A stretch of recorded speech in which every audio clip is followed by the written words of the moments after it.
Bab bangsa Yawa, leluhur Nusantara yang menjadi nenek moyang Yunani dan Eropa. Subbab catatan India dan Yunani tentang bangsa Jawa kuno. Kami akan menunda dulu pembahasan bangsa Majoj. Pada video lainnya nanti, kami akan membahas lebih mendetail lagi mengenai bangsa Majoj, bukti-bukti keberadaannya di Nusantara dan persebarannya sampai ke utara bumi. Kami akan membahas bangsa Yawa dahulu yang datang bersama bangsa Majoj ke Nusantara. Manakah yang benar dari nama Pulau Jawa, Yawa Dwipa, atau Jawa Dwipa? Dan manakah yang lebih tua di bagian barat Nusantara, suku Jawa ataukah suku-suku lainnya? Atau suku-suku lainnya itu juga disebut bangsa Jawi?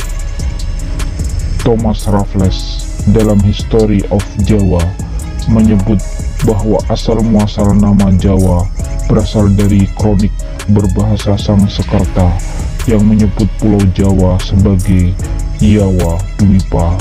Dalam History of Ancient India, Kamlesh Kapur menyebutkan Pulau Jawa adalah Yawa Dwipa. Nama itu berasal dari epik Ramayana, di mana Sugriwa, salah satu panglima manusia kera, mengirim utusannya ke Pulau Jawa yang disebut Yawa Dwipa untuk mencari Sinta. Dalam catatannya, Fahien menyebut Jawa sebagai Yepoti, memakai ungkapan Y, dan Mahuan mencatat dulunya Jawa disebut sebagai Sepo atau Sebu, yang berarti Sabah atau bangsa Ba, seperti yang kita beritahukan di prolog leluhur Nusantara, dan akan kita bahas secara bertahap pada video lainnya. Di India, dalam cerita Mahabharata, ada negeri di barat India yang disebut Yawana Nagari. Negeri ini tidak berhubungan dengan Jewawut, tapi dengan bangsa keturunan Yawan, yaitu Yunani. Saat Makedonia dengan Alexandernya menaklukkan wilayah Arya India, bangsanya juga disebut Yawana atau Yuna. Tetapi tentu bangsa Yawana yang dimaksud dalam Mahabharata berada pada masa jauh sebelum dikenalnya Alexander dan bangsa Yunani. Lantas siapakah Yawa? Yawan adalah putra keempat dari Yafits bin Nuh. Flavius Josephus menggambarkan mereka sebagai bangsa yang tinggal di daerah Yunani saat ini. Dalam bahasa Yunani, mereka menyebut orang-orang Yunani Timur sebagai Ions. Sedangkan dalam bahasa Yunani yang dipakai Homer dalam cerita Iliad dan Odyssey, ia menyebutnya sebagai Iawans. Mungkin kita akan berpikir, bukankah itu Yawan, bukan Yawa? Hwasim Latats dalam buku Troy and Homer Towards a Solution and Old Mystery, juga Rafael de Amato dan Andrea Salimbetti dalam buku Bronze Age Greek Warrior menyebutkan penemuan sarjana-sarjana tentang surat Raja Ahiyawa yang belum dipastikan lokasi kerajaannya, mengaku bahwa Kadmus yang hidup pada masa 4000 tahun lalu menurut Herodotus dan salah satu nenek moyang tertua Yunani dan Eropa sebagai nenek moyang Ahiyawa. Beberapa sarjana menghubungkan orang-orang Ahiyawa sebagai orang-orang Yunani asli yang hidup pada masa peradaban Mycenaean.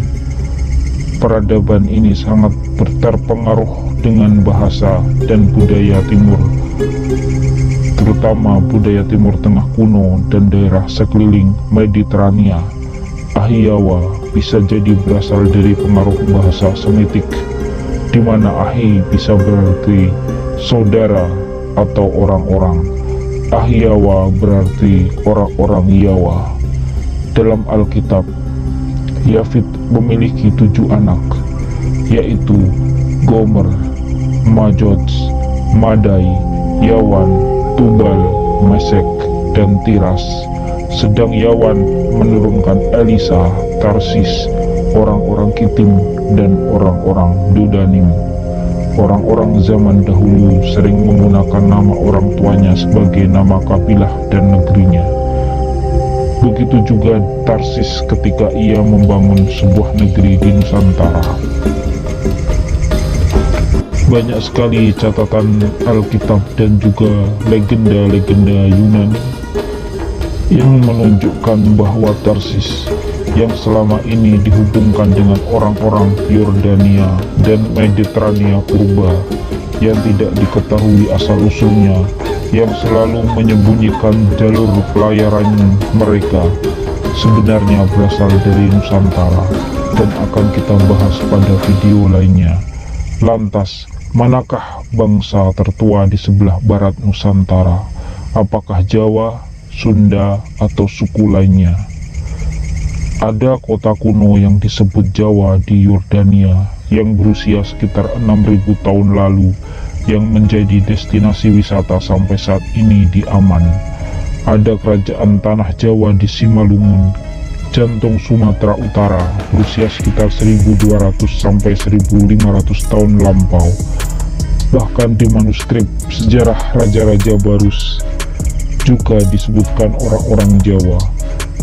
Wilayah-wilayah Sumatera Utara ini adalah wilayah-wilayah yang dipercaya berhubungan dengan perdagangan dunia kuno sejak ribuan tahun lalu.